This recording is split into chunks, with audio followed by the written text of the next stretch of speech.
Live and without a safety net. They are. Oh dear. We're That's off. why it's going wrong. We're off.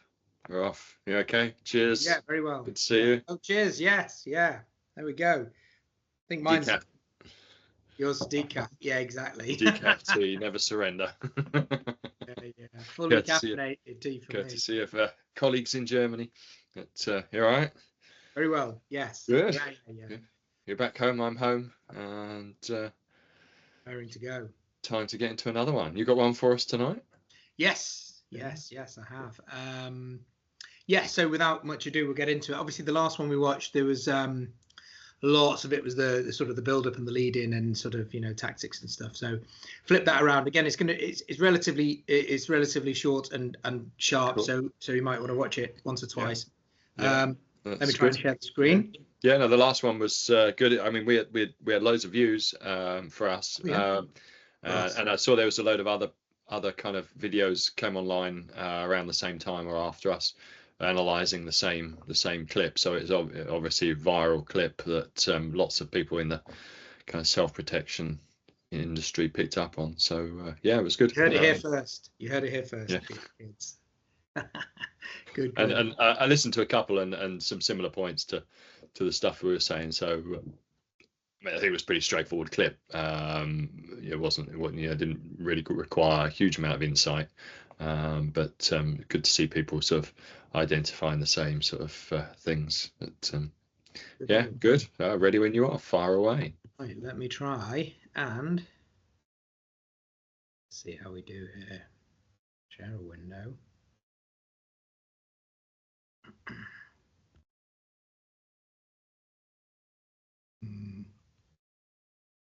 Harder than it should be, isn't it? Right, let's try that. That's not it. Tell me what you can see. Can you see? I can see the Teams meeting invite. Yeah, it's gone. Wait one. I'll entertain the crowds while you're. Yeah, you tell a joke whilst I'll. So it's not giving me all the sodding windows to be able to. Right, let me see if I get rid of that. Right, okay, here. I know you can see a thing, but it's okay. I'm going to change it to something else. Okay. So, if you're ready. Yeah. So, here we go. Okay. Ready? Yeah, go.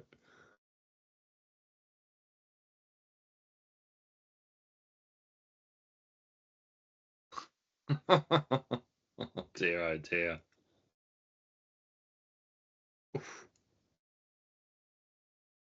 Oh. Someone spanked. There we go. Let it run through once more. Yeah. Let it roll a couple of times. It's quite frenetic, quite frenzied. There's a lot of energy. Got to give them that. They're both active, both into it. Let's watch it again. And again, here we go. Yeah. A couple of 3 times. A little bit jittery my end, but yeah. Okay, so white and grey. Is it kind of grey? Is it? Yeah. Taupe, probably. Taupe. He's got some claret. Claret's flowing. Claret's flowing. Wiped his hands on his butt cheek, which never does. Yeah. In a taupe suit at or magnolia suit, whatever it is. Biscuit. Is it a light biscuit? I thought there were only 5 colours in the world, but apparently there are more. What, black and various of grey? No, not sort of monochromatic, but if you ask me to name the colours, it's like red, green, blue, yellow, right. Yeah, orange. Now I'm struggling. Purple. But apparently there are like thousands of shades of different things. That was interesting. I mean, that was at some kind of event. It looked like a wedding. I thought it was a wedding at first. Much bigger. If you want the context, it was at Ascot. Okay. It looked like a kind of an outdoor wedding or something like that, and That's disgraceful behaviour for a start, right? At someone's wedding, or messing, it's great. Family turns up and starts fighting with each other. At a wedding, leave that at home. Ruin someone else's wedding. Leave it to the groom to ruin his own wedding. I managed it, so that was Ascot, was it? Well, that says a lot, doesn't it? I guess if it wasn't a wedding, there was either Ascot or Cowes Week to dress like that. But there weren't any salmon pink trousers in view, so I guess it wasn't Cowes Week. But so the posh lot had gone to see the horses and ended up having fisticuffs in the car park. I think it was down in the cheap seats. It was down in the stands. So it was sort of race side. It wasn't outside of it. But Ascot's a mixed bag. If you've ever been to any horse racing, it's all of life is there. Yeah, and they probably knew each other, I imagine. So a few reflections first. Let's think about the context of that. A public event. In their right mind is getting embroiled in a fist fight at a public event. Right? It's going to be down to ego or something very similar. Love interest or something like that. Slights around ego or someone they're with, and they've consensually started. But it looks like consensually started to try to batter each other in public. I mean, both need a good chat with themselves and arresting. But it's just nuts that someone would think that whatever that trigger was is worth fighting in public with all the consequences that brings. I mean, who in their right mind would do that? But people do, right? All the possible kind of most likely to be lifted and prosecuted. Violence, public order, and rightly so. People going to Ascot for a day out and a nice day out don't want to see that. They don't want to be bumped into or see people fighting and spraying blood everywhere. So for a moment of madness, possibly looking at criminal charges. Forever on YouTube, probably big men in the moment, but now they're known as violent people, right?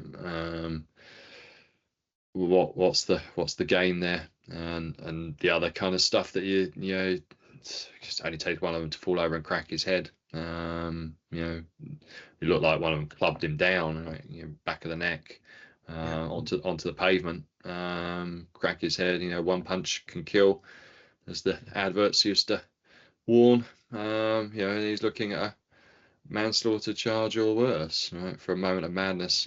12 or plus years in clink for that. For what? For probably nothing that is worth it. It wasn't a life and death struggle. It was an ego game, a monkey dance, as Rory Miller calls it. Beating on their chest, looking to impose their will on others. Right? People should know better. So speaking from a self-protection perspective, right? First of all, don't be a dick. Right? Avoid those kinds of things. Don't go places where there's going to be trouble. You're going to find yourself in a melting pot of people who might be volatile around alcohol and stuff. If you want to keep yourself safe, if you're serious about keeping yourself safe, then avoid those kinds of situations. Awareness switched on, people drunk, getting antsy, giving you the beady eye or whatever the trigger is that starts it off, right?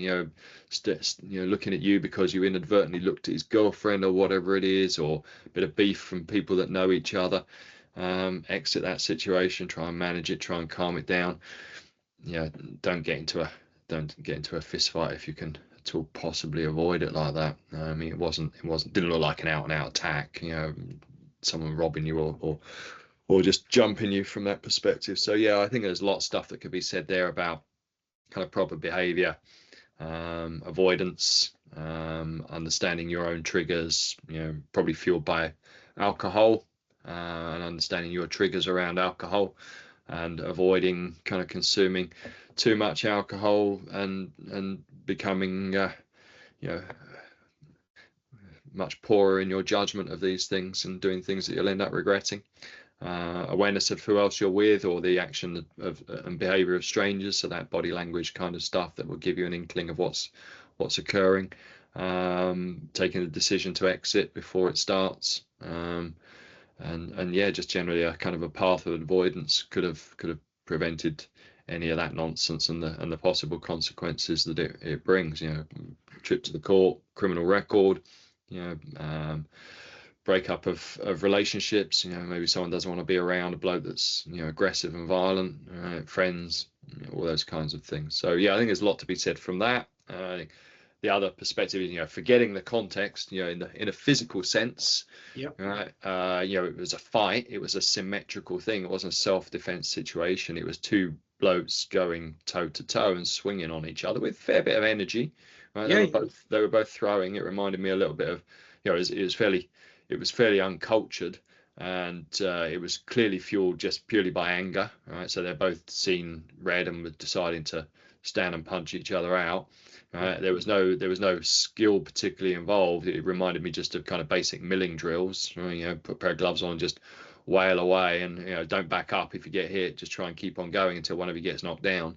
So it's a crapshoot. It's like shooting fish in a barrel. Eventually you're going to hit something. It's just a question of who's going to hit what first with enough juice to stop the other person in their tracks, so you can land 2 or 3 more. So yeah, it was a kind of a stand toe to toe and punch as much as you can in as short a time space as you can. The guy in, I think, the lighter coloured suit, whatever we're calling it, Biscuit, just pathetic. Just like those kind of haymaker slaps, the windmilling in. I mean, lots of energy, right? But no body weight. Just straight arm slaps and stuff. Probably catching with the inside of the knuckles more than anything. That's why he probably doesn't rock the guy in the taupe suit, who looks to be slightly bigger, probably by 4 or 5 kilos. The guy in the taupe suit, from what I could see, it was a little bit broken, but he seemed to have straighter punches, and he seemed to be putting his body weight into it. So my guess is he's done a bit of boxing or something like that. He looked to be hitting with a left hook and a straight right. And he looked to be waiting straight right, left hook, straight right, left hook, creating a little bit of space to hit some more, and then sort of ragging the guy to the floor, which is basic tactic, right? Ingrained tactic, probably innate. Hit them in the head till they wobble, till you can get hands on, and then beat them down to the floor or fling them to the floor in some way, and then give them a shoeing, right? Employ the big muscles of the leg, because he probably wasn't going to knock him out. He didn't knock him out, right? He was stood up, still giving it large at the end. Adrenal, no doubt. Bleeding. It was superficial stuff. Plenty of blood flowing from the nose or from the lips or whatever it was. They're popped, but superficial wounding rather than kind of a knockout power. It looks scary, but it shouldn't dissuade someone who's used to getting hit in the head.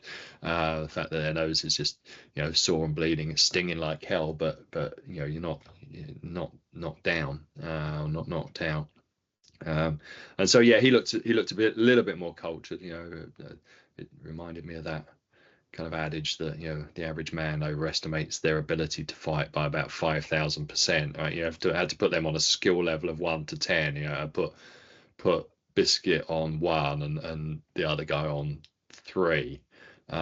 So yeah, okay, well, you landed largely because he was just cutting through the middle with that straight right, left hook, straight right, left hook, and he was beating the arc of the swinging punches every time. Once he landed one, the other guy was on the back foot. But yeah, a bit pathetic. Got some other thoughts, but that's my initial stuff. Yeah, absolutely. So technically, exactly as you say, there's a slight disparity in sort of physically. They look about the same age. One's slightly taller than the other. They're both going great guns at the beginning. Yeah, one slightly better than the other. But they just continue to throw. Nothing really sort of landing or having effect for the first maybe 40 throws of a punch, you know. And then the guy who sort of ends up staying on his feet, he seems to land that left hook or some sort of left that rocks the other chap's head, and it really dissuades him. He puts his head down and he reaches out and he grabs onto the other guy, and when he grabs the other guy, someone steps in the way, so you can't see if he sort of snatches his arms or he clubs him, and then the guy who sort of ends up bleeding goes down, and then he gets a couple of digs sort of, you know, up and under into the face. Lucky he didn't just get his head kicked off. So clearly they're not, you know, they're not massive scrappers from that, you know, that side of the world. But gets a couple of punches in, then, you know, it sort of gets pulled apart and the other guy gets lifted up, and you see all the claret. But yeah, you know, until he gets rocked with a punch, they're both throwing them. When he does, he immediately ducks his head down and grabs on with no intent other than holding on to not get hit more. It was immediately turning the other guy off from what he wanted to do. He suddenly went, fuck, that hurt. And then when he grabbed on and he got knocked to the floor, he bounces off the floor on the side of his head. And you can see as he's getting up, he sort of holds his head where he hasn't really been punched. You know, and he's bounced his head off the tarmac. And I think that's what, you know, as a tactical comment, you know, we talk about use of the environment. He took a few punches, but the one that looks like he's really sort of, you know, holding himself a bit from is bouncing his head off the tarmac. So, you know, he's just fortunate it wasn't harder, and he's fortunate he didn't get a shoeing off the surrounding, you know, members of the audience. No,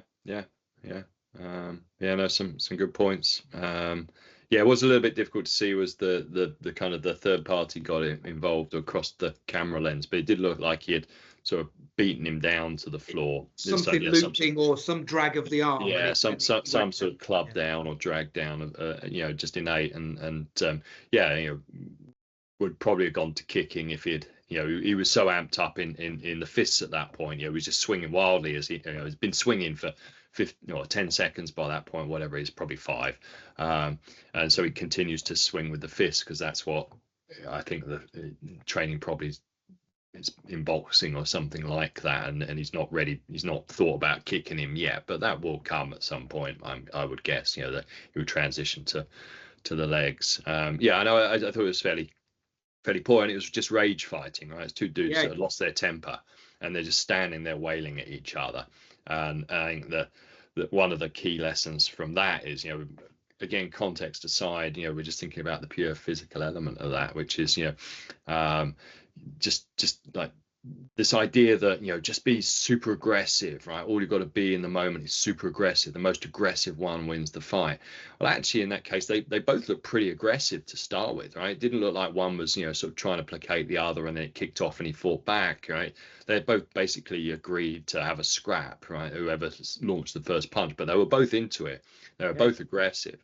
And it was this slightly superior technique of punching technique that won the day, and the aggression just continued, right? So I think one of the kind of the takeaway points is that, you know, aggression is great, right? You've got to be aggressive in the sense that, you know, you've got a desire to win, you've got a desire to prevail, you've got a desire to dominate the other person, but that doesn't mean, you know, just go mental, right? It doesn't mean just stand there and you know, play craps as to who's going to land the first shot, right? You know, actually it means, you know, keeping a cool head, if you like, even though you're not thinking as much, you know, keeping a cool head and, you know, not playing that game, right? You know, but picking your shots and changing the levels, right? Doing something else, not just, you know, both flinging punches, head hunting, but actually doing something else, you know, branching to a different option than just throwing punches back. And so, you know, having a little bit more of a cool head about that, a little bit more detachment from that, rather than just getting involved in that kind of scrap. I think we've talked about that before, you know, how it happens, right? You know, you end up mimicking the other person. It's happened to me. I had some guy grab hold of me, and instinctively I just grabbed him back. So we both got, you know, one hand on each other's jackets, and then he starts to try and punch me in the head with his free hand. So it's like grab, hold, hit, right? And and as he punched me, I kind of lifted my arm to stop it, and then I punched him, and he sort of lifted his arm to stop it. And after about, he did it a second time, and I went to do it a second time. I thought, well, this is just stupid, right? Why are we kind of pulling each other around, trying to hit each other in the head? And so I just grabbed him up, threw him to the floor, right? So I just changed the game from what he was expecting to do. But in the moment, you kind of get into this sort of mimic of the other person, right? What you do, they do, right? It becomes a mirror. And so, once someone starts flinging punches at your head, especially if you're used to punching, the temptation is just going to be to, start flinging punches semi-wildly back, rather than going, well, actually, right, if I just jabbed him a few times, jab, jab, cross, right, it's probably going to be far more effective than wailing away with hooks and haymakers. And then step off and change the angle, or in that case, I'm not a big fan of going to the floor, but it looked like other people, the third parties were fairly ineffective, right? They didn't look like they were joining in, they were trying to separate. From that point, body lock and takedown and finish him on the floor, either ground and pound him out, or wait till he turns to his front and choke him. Is going to be a possibility there, which he's not expecting, or just crash in and grab hold of him and knee him to bits, right, before he kind of lands a decent blow. Just go low while he goes high. It was the guy will walk away from that going, laid him out, smashed him up, and you just kind of think, you did, but there was a large degree of fortune in that. One is that he was just worse than you. You weren't great. You just happened to be worse. Right? It's like me winning a running race against an 8-year-old. Right? I can't run, but I can just run a little bit better than probably the average 8-year-old. Right? It's like, okay, well done, Dave. You won the 100 meters dash. Yeah. No, absolutely. And if we look at a training from a training perspective, apart from being able to throw good shots, you always default to your worst state, of course. Now, even the lad who was throwing the slightly better shots was not tight. He clearly had one lesson as opposed to no lessons, or has a bag in the garden that he's hit with no training, as opposed to the guy who has done nothing except windmill around when he was at school, probably in the playground once or twice. But you need some training so that what you default to is not that, because those gross motor swinging arms are what people do who've got no training. So with little training, under adrenal stress, you're going to default to that crapshoot again. So that sort of, the little bit of discipline at, yes, I'm getting hit a bit, and the adrenal stress that we have in training where you're actually up against someone who's knocking you about a bit, and you can't just wail on them because it's not going to make a difference because they can take it or they've got headgear on and whatever, makes you work from a point of, under duress and staying on technique, if you want to sort of look at it that way. Yeah. And hence why we do the kind of asymmetrical training, right?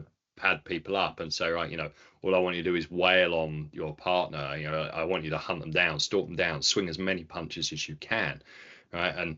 And the other person, right, well, you've got no protection, you just got a pair of gloves on, right? If you get caught with one of those, it's gonna knock you down probably, and you're gonna hit them back, but it's not gonna have as much kind of effect because they got head guard, they got the sharp hats armor and stuff, and forearm pads, so you're not going to even hurt their arms particularly. So what are you going to do? Right? Well, chances are you're going to pick your shots a little bit more, right? You're going to pay attention. You're going to move a bit more. You're going to use the distance. You're going to use your feet in that kind of match fight situation, that symmetrical situation, or you're going to close the distance and you're going to clinch them up and work the clinch where they can't go as mad, right? And if you've got some skills at the clinch stage, then you're gonna dominate them there, and either kind of beat them with close quarter tools that they can't compete with because they're not used to fighting at that range, right? And then ragging them around and taking them off their feet, or finishing them on the floor if need be. But yeah, just standing and you soon learn when there's an armored opponent in front of you is wailing away, that wailing away back is not a really great tactic. You cop a couple pretty quick, and then it's about how much kind of aggression you have to stand there and try and take a couple more, and hopefully land something. Yeah. No, it's kind of quite interesting. I just a couple of other things. The third parties there. I mean, that could have really changed things, right? One of those had jumped in. One of those had been a friend. That's a real worry while they're concentrating on each other. The other one, just comes up and someone who's equally aggressive would come up and blindside the person that their mate's fighting. Right? But they were fairly ineffectual. They seemed to want to stop the problem, but the guy in the waistcoat didn't seem too keen on getting involved in a physical sense. Probably didn't know what to do. How do you walk into the middle of that and separate people? Without getting clubbed. Probably didn't want to get clubbed himself, and there's no idea about kind of getting behind one of them and dragging him away and telling someone else to do the same on the other to try and separate them. He's probably going to get smacked if he does. And then once it went to the ground, they managed to kind of get enough. Yeah, he gets hold of the other guy because he's throwing punches down. They're not just windmilling. So absolutely, yeah. And go.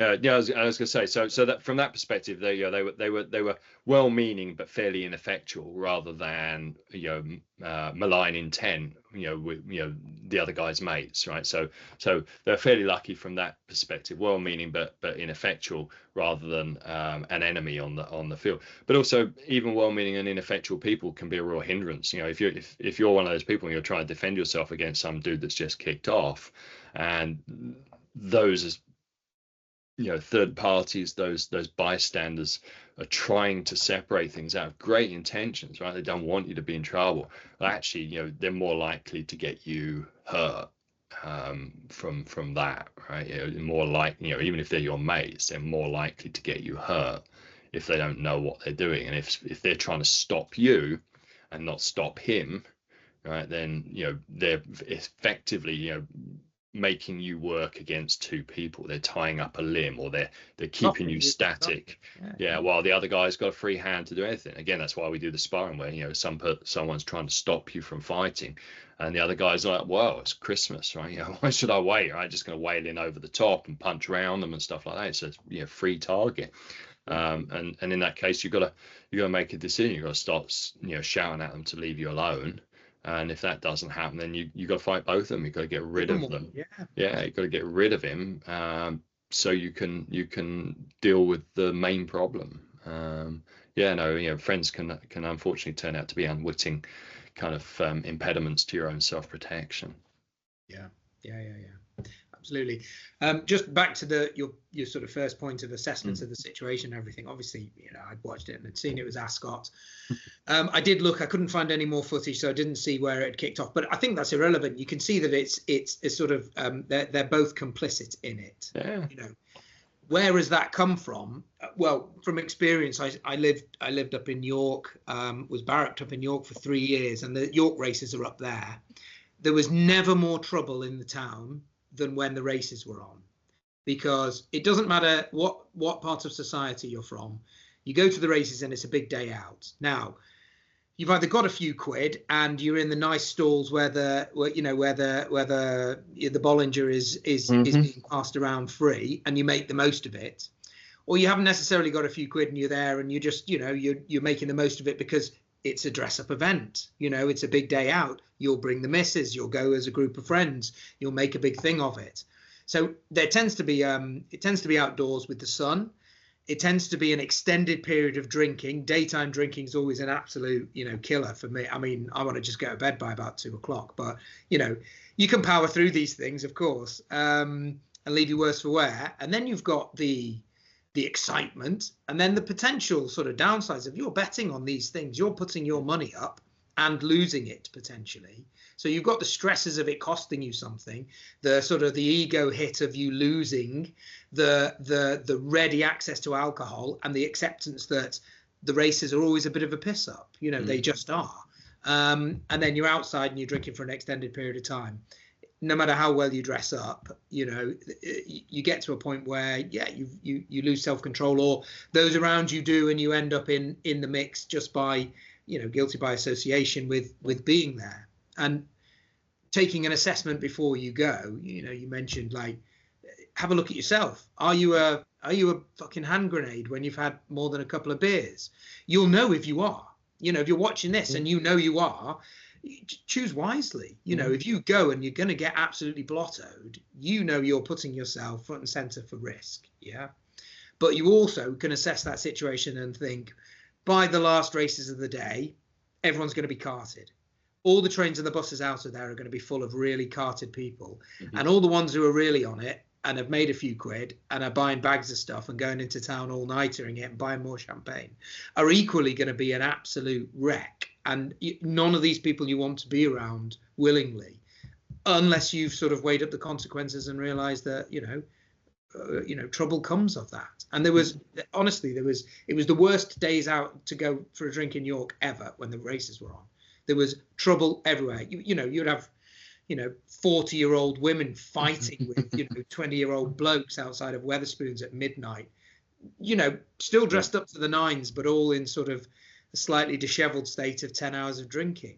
Yeah, well, you know, alcohol and social mix, you know, particularly people that wouldn't ordinarily mix together. You know, they would go to their own local environment rather than intermingle with people from different environments around. Yeah, I remember, you know, guy that used to train with us, who was a kind of a you know, really serious doorman. He had worked the door for many years. Scott used to say, you know, the main problem is the mix of different social groups. That's as soon as you realise you've got people from different areas of the city, different classes, different, you know, kind of different cities. Well, yeah, it's a big day out.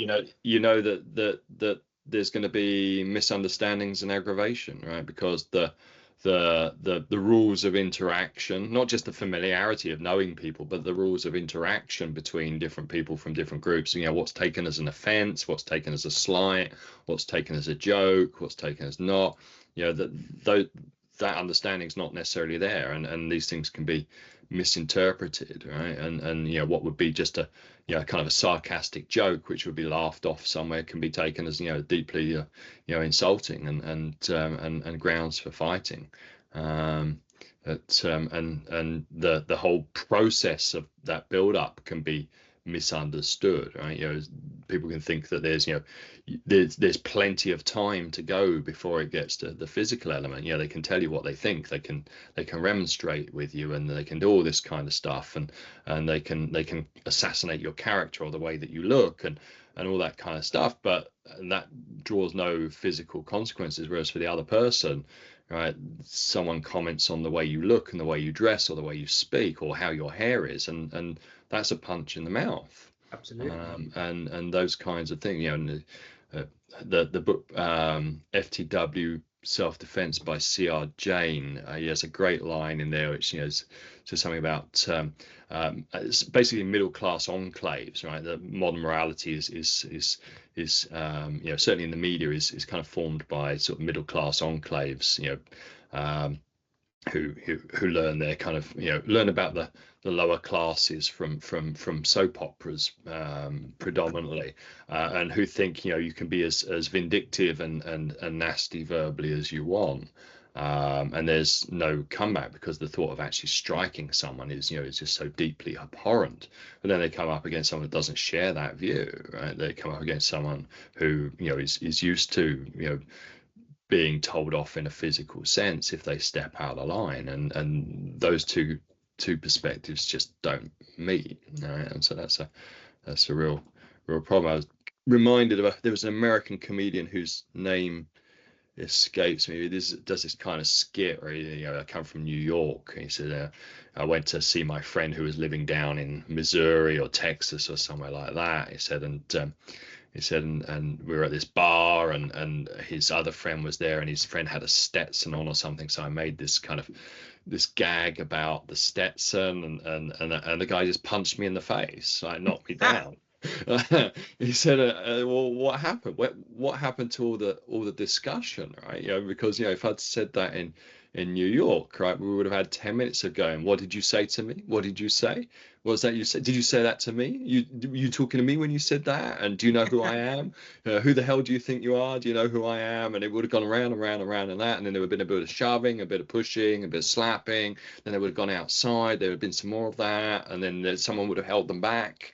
And this would have gone on for 10 or 15 minutes. We said, I did the opening line and I was sat on my ass bleeding from the mouth, right? I just said the wrong thing and there was no discussion, right? So understanding those kinds of those interactive principles is really key in dealing with kind of potentially volatile situations and not just putting your foot in it.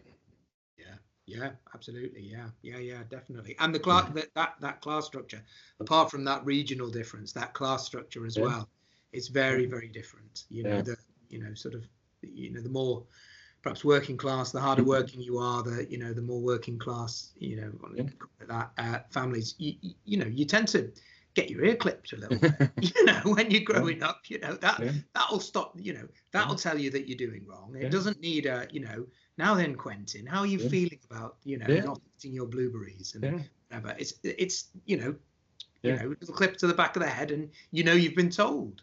Yeah, and also and I had this experience, just not understanding the kind of middle class game, right? It's just the game, the way that thing, going to school where lots of sort of middle class parents, when my son was growing up, like there's this kind of game that they play. They all know the rules, right? There's sort of rules that they have as to how you interact and how. And it's some really nasty, vindictive stuff. And I'm just thinking, you really said that to someone? Did I really just hear that? And no one has slapped you down, right? You spoke to that person, and then they spoke like. Oh, gosh, you're really lucky that someone just didn't punch you out from there, right? If you speak to someone like that, right? But for them that was totally normal, right? When someone did something you didn't like, you would feel the bite of their tongue and the character assassination and the being sent to Coventry and all this kind of stuff. But it's like, in a different environment, that dog wouldn't hunt, right? It's just not, you wouldn't get away with that. So I think one of the good points about that is, I don't know how it started, but awareness of the environment, the other kinds of people in it, and how they might react to things that are said or done, and some understanding of that your perspective is not perhaps the only one, and your way of dealing with things is perhaps not the only one. Who knows if that was the case in that situation? It could well have been just two people that knew each other there, who had fallen out on the day, alcohol had fueled it, comments about something, long-standing grievance, and they just started swinging on each other. Who knows? One of the other kind of interesting points is, actually, when two people are going at it like that, if they're people that right, what should you do? Right? One school of thought is, well, just leave it to it. I'm not getting involved in that. I'm certainly not going to join in.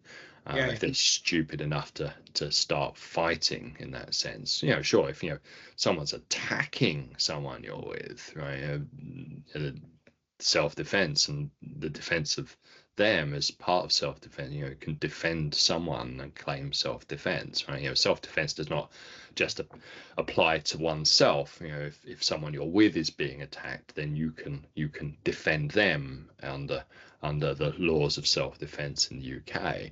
And so but in the case where you're with someone who's idiotic enough to start scrapping with someone else, tendency would probably be to go, well, I'm not joining in, and probably I'm not going to be involved at all. If I decide I'm going to be involved, then you've got to separate them really quickly and really quite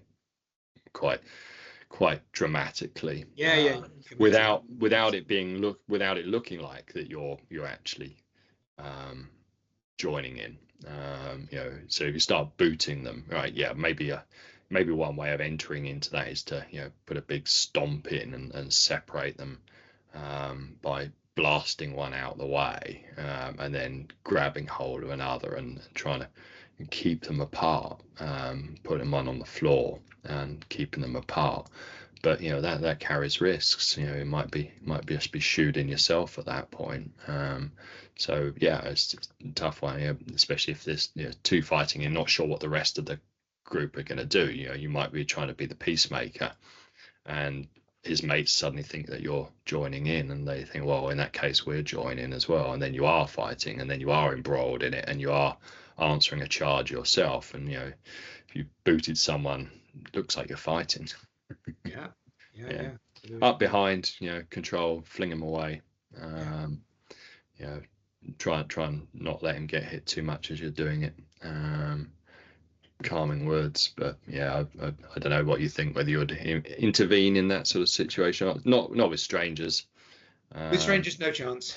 Not unless it was, like you say, it's different if it's an attack. And actually, I have intervened. I got into something a while ago. It was nothing to do with me. In Manchester, in a bar, it started off as a fight, but it did exactly as you mentioned. It escalated into the people they were with, and then the satellites of the people they were with, and it almost spilled into, in the cowboy bar, sort of they start punching and everyone starts punching. It wasn't quite that dramatic, but it definitely moved into the widest groups that weren't initially involved with two blokes who were fighting, and it ended up with a chap trying to hit a girl, trying very real commitment to hit a girl. He missed. He was really carted, missed, sort of staggered off, came back. She was still gobbing off at him, and he went for her again. And I thought at that moment that she was going to absolutely get one square in the mush, and she was about half the weight of the chap. So I gave him a boot down a few steps, and then said to her that she needs to leave immediately and speak to security. And then I left through the other door because, I don't know who else is in the room that's watching me do that, and I certainly don't want to wait till he comes back up the steps. So, you make a judgment call on it. But that was the end of my night. No questions asked. Anyone I was with, I didn't speak to. I just kicked the guy down the stairs and left. And that's how it has to be. Yeah. But most of the time, unless you're obliged, unless it's the one you love, unless it's the one that you really feel morally responsible for, don't be there, Report it to someone. That place is going to be, Ascot is going to be full of security, for example. Yeah, absolutely. Most venues with groups of people in, especially when there's alcohol there's people paid to oversee these kinds of things. You've done it for a career. Yeah. And I've intervened, with the white shirt and bow tie, right? But everyone knows you're intervening. You're not joining in generally, right? Unless it's a full-on scrap and you're defending yourselves as security because they're attacking you. But intervening in that sort of situation, it's in a sense it's much easier. There's no confusion of identity in that sense. They know that the security are intervening to try to stop. They might join in, but generally people will allow you to separate two fighting parties. They don't say, "Oh, let them fight." That's very rare. I've seen it a couple of times, but without that luxury of a uniform of sorts, it's easy to be drawn into that. I don't think I've ever really done that. I don't think I've ever kind of intervened. When I was about 17 or 18, there was a couple of us, growing up in a place where there's not much to do, just sat on the kind of the leant against the side of a car. It's about 11 o'clock at night in the high street in a local town, and a couple will obviously come out of the pub down the road and walk out, and they're having a proper Barney, and he was getting very, very aggressive with her, and she was trying to keep him calm, and he was getting more and more aggressive, and he grabbed hold of her shoulder. At that point, my mate kind of stood up from the car, and so I sort of leant around him, and the bloke just looked at us and just gave us a fucking mouthful. And we were 17 or 18. He was like 30. He was a man, right? We were just like overgrown kids. And he was 30, at that age, and he was a big guy. And it's like, all right, I'm not sure what we could do there. Gave us a mouthful, told us to mind our own business, and I don't think either of us had the appetite for intervening on that one. And she kind of stormed back down the road at that point, and he just sort of shouted at her as she stormed back down the road towards the pub, and he kind of off up the road. Okay, well that's at least them separated for the moment.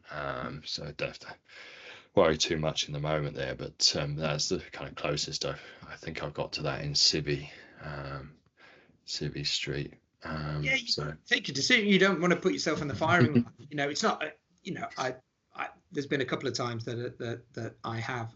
Actually, once I had to intervene with some woman who was simply attacking people in a bar. She was just really drunk and was really hyper aggressive. I couldn't see why. She didn't seem to be with anybody. Nobody knew what to do because it was quite a nice bar, and she was clearly not in the right place nor in the right frame of mind, and no one knew what to do because it's a woman. It's very difficult, and there was no security. It's a very nice bar, and in the end I sort of had to say to a few people, we pushed her out, and I was sort of trying to give them advice and trying to just not be involved, and saying keep her outside and look, call the police. She was hammering on the door, and then she disappeared, and then they opened the door again and she came back. They pushed her out again, and then she was clawing at people's faces, and there was a couple of people who took injuries. So I sort of had to publicly say, do you want me to stop her? And everyone went, we have to do something. So I did a leg sweep and took her down and pinned her arm, and made sure she was all right, didn't let her head hit the floor or anything like that. She was still absolutely apoplectic on the floor, just raging, but held down, sort of kneed on, gently, and arm held here, and just went, look, until the police come, we have to wait here with her now. And the police did come, and they did take her away. But sometimes you just go, fucking hell, there's no one going to do anything. But I knew that she wasn't with anyone, and I knew that she wasn't going to turn around and kick my head in. So I wasn't really putting myself in the firing line for the sake of being the good Samaritan. But you take that view. If she'd been with her boyfriend, I would have really reconsidered that option. Yeah, and that's why bars should employ security to make that decision. So it's their job. It's a tough one whether to get involved, but so many tragic stories of people intervening and then ending up in the wrong way and ending up in the shit. Either dead or prosecuted for the what they've done with the best of intentions. No, it's just back to the kind of video in general. It's just I look at it aghast. It's just a crazy situation. I just can't. I find it difficult to think that I would want to fight someone like that in public. Right? So where do you have to be in terms of your headspace to go at it in public like that? And if you're around people like that, if you think that there's someone like that who's kind of targeting you in that kind of social environment, then all the stuff that we usually talk about in terms of awareness of their behavior, their body language, what they're saying, their eye contact, all that kind of stuff, thinking about getting away from that, just cutting your losses at that point, going like, actually, it's best just to go, right? If it's Ascot, you can move somewhere away from there, I guess, and just not be around them. And like I say, there's security everywhere. Just this dude over there who's he's staring at us, he's mouthing words, he's threatened us a couple of times. Just keep an eye on him, will you? We're going to move away from it. But no. Play silly games, win silly prizes, but and hope, and probably you would hope suffered some of the consequences of some poor judgment. At least it's the end of the evening, if nothing else. At least really dislike someone that much, go and put some gloves on and thrash it out. Not that really achieves anything. I've done it, but it doesn't really achieve much. It doesn't prove anything. Doesn't prove who's right. Interesting clip. That kind of monkey dance, that social violence.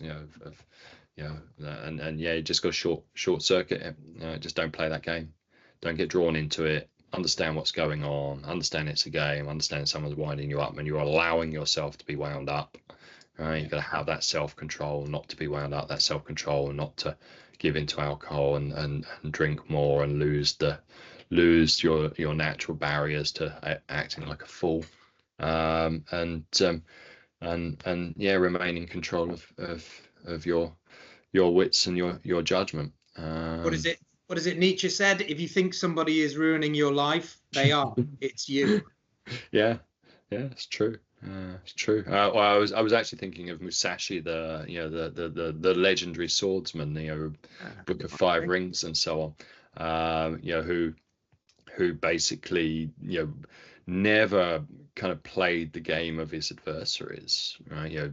Defeated 60 odd people, I think it was, in duels to the death, right? Never lost a single one. You only lose one. How many did you win? Never lost a single one, but was throughout his writings and the kind of the biographies of him, he was incredibly calm, right? Whereas everyone else was sort of bloodlust raging, very aggressive, and and he was always apparently he had mastered that kind of calmness. He had the desire to prevail and to dominate, but he realized that in the moment, if you let your emotions run away with you, then you've lost. You make stupid mistakes, you make stupid decisions, and then you make stupid mistakes.